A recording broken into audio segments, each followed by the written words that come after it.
नमस्कार दोस्तों। I hope आप सभी स्वस्थ होंगे, मस्त होंगे और सेल्फ लव करके अपनी सेल्फ ग्रोथ पर ध्यान दे रहे होंगे। Law of attraction, law of Karma, law of energy जैसे सब्जेक्ट पर हम बात करते हैं।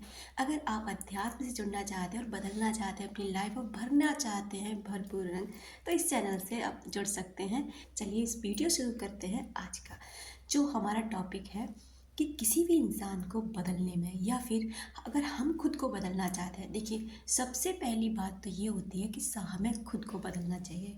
जब हम दूसरे इंसान को बदलने के बारे में सोच सकते हैं, लेकिन आज इस दुनिया में सब कुछ संभव है। आप किसी को भी बदल सकते हैं, किसी की आदतों को बदल सकते हैं, बस एक मैसेज के थ्रू अपने विचारों को बदल करके। बस आपको कुछ भी नहीं करना, अपने विचार उस व्यक्ति के लिए बदलने हैं। लेकिन इसमें भी कुछ चीज़ें हैं जो आपको करनी है। वो क्या है?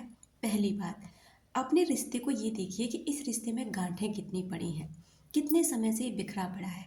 जैसे कि मान लीजिए कोई मकान है, बहुत समय से टूटा फूटा पड़ा है, बहुत समय से उसमें कोई भी नहीं रहता, उसमें जाले लग गए हैं, उसमें सीमेंट वगैरह टूट चुका है, पत्थर टूट चुका है।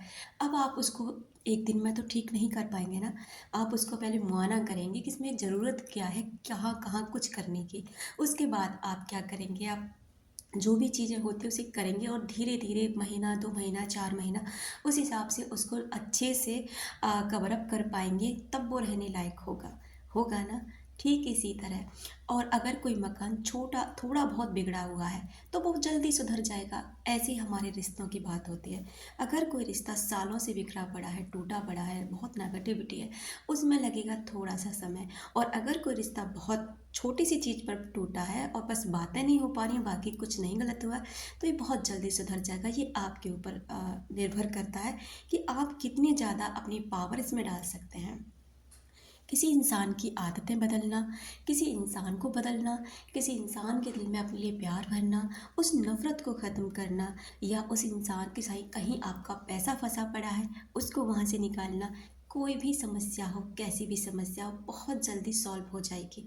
आपके विचार ही है। हमें भगवान ने ना, पता है, सबसे पावरफुल जो टूल दिया है ना, वो दिया है हमारा माइंड।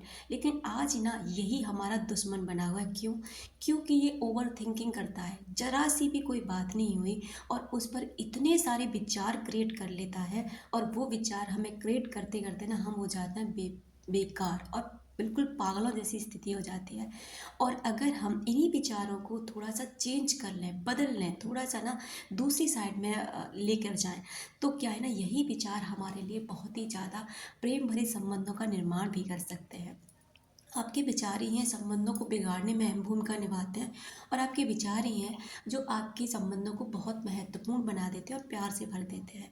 तो आपको क्या करना है डियर, किसी व्यक्ति को अगर आप बदलना चाहते हैं, प्यार भरना चाहते हैं, या फिर उस इंसान के अंदर आप किसी को दोस्त बनाना चाहते हैं, या फिर आप चाहते हैं यार ये व्यक्ति बहुत अच्छा था, जरा सी गड़बड़ी के कारण ये सब हो गया, लेकिन मैं चाहता हूँ कि दोबारा से ये रिश्ता पहले से बेहतर हो जाए, तो आपको क्या करना है, एक समय निर्धारित करना है अपने किसी भी समय से लेकर के। जैसे कि आपने रात का सोने वाला समय निर्धारित किया, जैसे आप सोने जा रहे हैं बिल्कुल सोने वाली स्थिति पे, उस समय सबसे पहले आप ना उसके लिए दुआएं भेजेंगे कि आप ना बहुत अच्छे इंसान हैं, आप इस ब्रह्मांड की सर्वश्रेष्ठ रचना है, आप प्रभु भगवान के बनाए हुए सर्वश्रेष्ठ बच्चे हैं, और ना आप बहुत अच्छे हैं।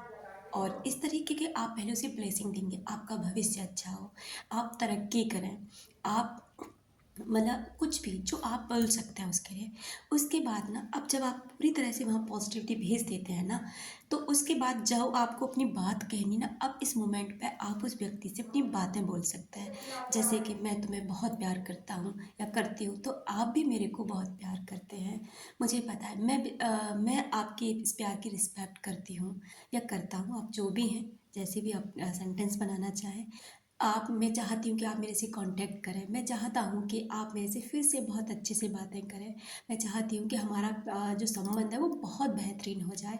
तो इस तरह से ना कि आप अपनी बातें उस व्यक्ति के लिए भेजिए, लेकिन एक ही समय चुनना है, और एक ही बातें, जो सेंटेंस आज आप बोल रहे हैं ना, वही सेंटेंस आपको नॉर्मली हर समय बोलने हैं जब भी आप उसको इस टेलीपैथी को कनेक्ट करेंगे।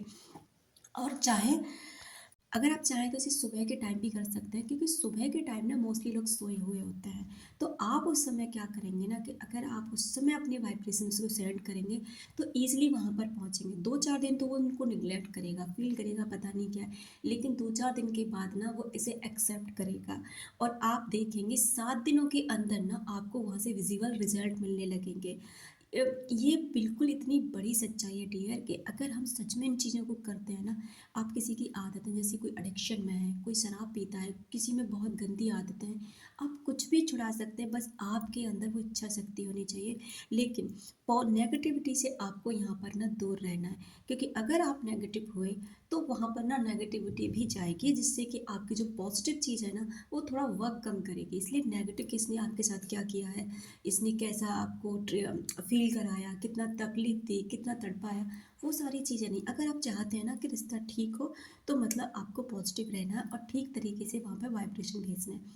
हमारी वाइब्रेशन जो है, हमारे जो थॉट्स हैं ना, एक तरीके के क्या है, एक तरीके की ऊर्जा है, तरंगें हैं। जैसे एक मान लीजिए, एक अंधेरे कमरे में आपने बल्ब जलाया, तो बल्ब से पूरे घर में उजाला हो जाता है। कैसे होता है? क्योंकि ये तरंगें ही तो हैं, लाइट करती हैं। ऐसे ही सूर्यदेव निकलते हैं तो पूरी पृथ्वी उजाले से भर जाती है, और जैसे ये छिपते हैं तो अंधेरे से भर जाती है। ठीक उसी तरह हमारे विचार भी हैं, हमारे जीवन को भी बदलते हैं और सामने वाले जीवन को भी बदल देते हैं। सामने वाले व्यक्ति के प्रति भी अगर हमारे विचार बहुत पॉजिटिव और बहुत अच्छे हैं, तो वो व्यक्ति भी हमारे प्रति बदल जाता है। तो दोस्तों, अगर आपको कोई ऐसा संबंध है जो आपको दुख देता है, तकलीफ देता है, या मान लीजिए कोई व्यक्ति इस दुनिया से भी चला गया है और वो व्यक्ति इस दुनिया में नहीं है, और आप उस व्यक्ति की वजह से बहुत परेशान हैं, तो आप क्या कर सकते हैं? उस व्यक्ति से माफ़ी मांगे। हो सकता है वो आपकी वजह से परेशान हो के इस दुनिया से गया हो, आपको याद करते करते, या फिर आपने कुछ ऐसा उससे बोला जो उससे तड़प करके उसने दम तोड़ा। कुछ भी अगर उसमें जरा सा भी रोल आपका है ना, तो इसका मतलब है वो अपने कर्मस आपको अगले जन्म में लेकर जरूर आएगा, क्योंकि अगर आपकी इतनी जल्दी डेथ नहीं होती है तो वो इसी जन्म में आपसे जुड़ेगा किसी न किसी रूप में, और फिर वो इसी जन्म में आपसे बदला लेगा। इसलिए आपको क्या करना है, अगर वो आत्मा शरीर छोड़ के जा चुकी है, तो आपको क्या करना है, उसके लिए होआपोनोपोनो प्रेयर करनी है, यानी कि क्षमा प्रार्थना, उस इंसान से माफ़ी मांगनी है। होआपोनोपोनो प्रेयर तो आप सभी जानते हैं कि कैसे करते हैं, क्या होती है। अगर आप उसको ना डेली इंटेंशन सेट करके कि आप उस व्यक्ति के लिए इस वाली प्रेयर को कर रहे हैं और आप उससे माफ़ी मांग रहे हैं, दिल से चाहते हैं कि आपने उसके साथ जो गलत किया, भगवान उसे आपको माफ़ करे और उसे अच्छी अच्छी जगह जन्म मिले, वो अच्छा जीवन व्यतीत करे, तो आपको ये प्रेयर उसको लिए एक प्योर इंटेंशन के साथ करनी होगी। और डियर, ये आपको कंटिन्यू 21 दिन करें, आप 51 दिन करें, आप जितना आपका मन करे ना उतना दिन उसके लिए करिए, क्योंकि जो तकलीफ़ हमसे उस इंसान को मिली है ना, तो वो तकलीफ़ लौट कर हम तक ज़रूर आएगी, चाहे वो किसी भी रूप में आए, कहीं से भी आए, क्योंकि यही लॉ ऑफ कर्मा है जो हमेशा हमारे लिए लौट कर आता है और हमें हिट करता है। तो इन सभी चीज़ों से बचने के लिए हर रोज़ आपको एक प्रार्थना करनी होती है, जो मैंने अपनी उस पर डाल रखी है चैनल पे, तो आप उसे देख सकते हैं कि कैसे हमें हर रोज़ अपनी किसी भी कर्मा से बचने के लिए प्रार्थना करनी चाहिए, क्षमा प्रार्थना करनी चाहिए, और अपना रखे ख्याल, अपनों का रखे ख्याल, जो सब अट्रैक्ट कर सके ढेर सारा प्यार और ढेर सारी खुशियाँ। मिलते हैं अपनी नेक्स्ट वीडियो में।